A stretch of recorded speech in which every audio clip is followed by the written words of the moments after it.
Welcome back to Let's Play Kirby's Return to Dreamland. Last time we got through egg engines, and we have reached the base of Landia's lair. And the volcano, of course, because you have to end with the volcano. This is a long world. All of the last three stages all have 5 apiece. And all of them have Sphere Deemer as a boss. My favorite thing. So this is gonna take a while. Full disclosure, this is not gonna be a short video. Even just 2 stages like we've been doing is gonna actually take a while in this world. This is a terrible power because you know what happens when a plant touches a flame? It doesn't go well for the plant. That's all I'm gonna say. I mean, that was worth it for the heal, I think? I actually don't think so. I think that was a huge waste. Okay, so we got a giant boulder, my favorite thing. Roll.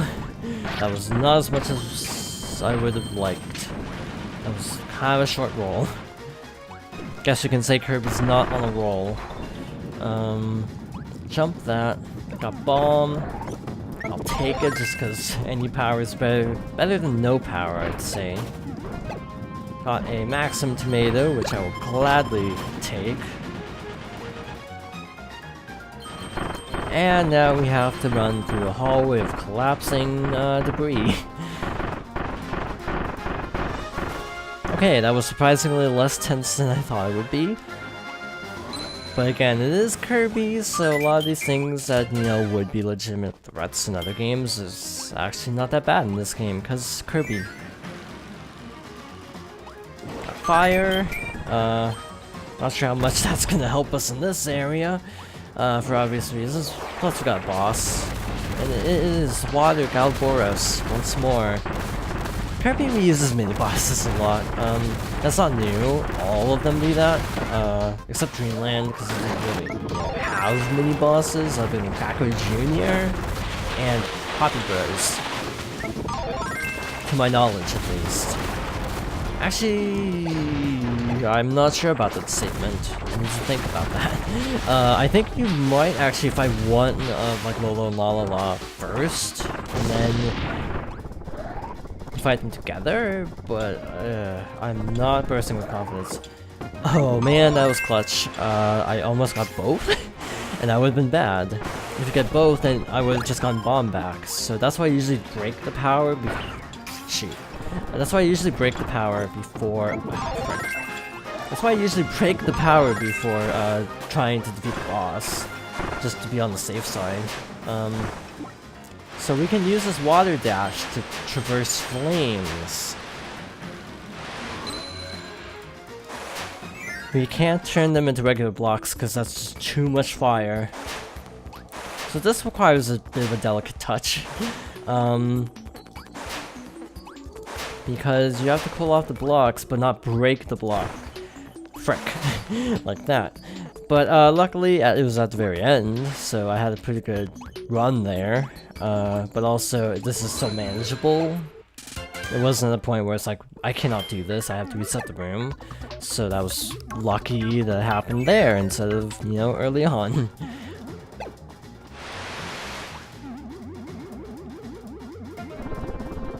So, ow. Halcondra is, yeah, only 2 worlds. It's kind of small compared to Popstar, and I kind of wish they had done more with it than stay on Popstar so long. You know, having more like an even halfway point. Because this is clearly endgame as soon as you get the egg engine. Those are terrifying, actually. Yeah, for Kirby and me, those are like actually kind of terrifying. Tornado, sure. I could use invincibility frames. We're looking for something in this room, actually, from what I gather. We're actually also nearly dead, so... We have 14 lives. We are not in any danger. Oh, there we go. Okay. Did not quite escape that. By the way, in Kirby games, the way it works is every door is a checkpoint. Which is a big deal, because it's really generous. Oh shoot. Sorry. I totally screwed that up. So we need to get the Kirby, as they're apparently named, to the end. But he has bad AI, so we have to kind of escort him. I'm gonna go ahead and try not to despawn him, because I don't know if that's possible, but also get a bit of a head start on him. This is tricky. It's gotta time it right. And I did not. Oh well, this might take a while. Just fair warning. We might be on this puzzle for a little bit.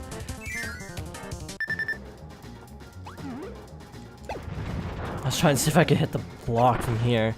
Almost. Let's try this again. With less death this time. You know, once you get to this point, you just gotta wait. So here, this...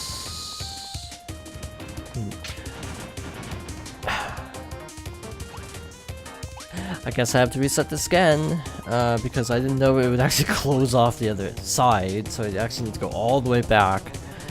Wheel would be nice right about now, just saying.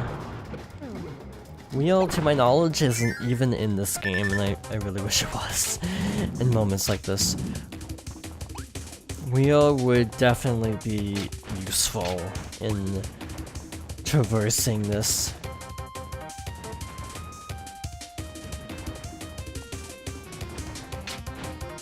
There we go. That took way longer than it should have. Go away. Jump, and I would actually prefer health to lives at this point. Though I assume if you get a life, you could just jump in the pit because it saves. Saves, like, collecting it, so like just in the next room, just intentionally lose a life so you go back to full health. That's always an option. Okay, off we go, and we have this guy who gives a snowball once more. So again, you turn yourself into a snowball, and this seems like it wouldn't actually work, but it does. Shake the controller and launch yourself. And yeah, you get rewarded depending on how many pins you hit, effectively. You can jump, and that's how you are supposed to hit some of the trickier to hit pins, and I usually screw that up though, full disclosure. Gotta time that one to get maximum rewards. And yeah, just very standard. Oh, gotta time it. Wow, that can actually crush you. Even as a snowball. I'm a little bit surprised, actually. Now, I'm curious what makes it full animation again. Because I really wish... Yeah, it does. Skip that. But I do really wish it would skip a lot of the animations. One thing I will say is the combined powers, and you know... I'm not gonna go that way. Not gonna chance it. The combined powers and Star Allies do get everyone involved, which is way better than this game. How it's literally just player one doing all the work most of the time. So again, that is one thing I will give Star Allies over this game. But again, this game does work better, if you ask me, as a single player experience. As a multiplayer experience, definitely Star Allies, because it actually makes everyone feel like they're contributing, which is actually kind of important. Roll up to the top of the mountain, and I'm pretty sure this isn't how physics work. I'm pretty sure you couldn't freeze a mountain by just putting a snowball inside of it. Just a hunch, but oh well.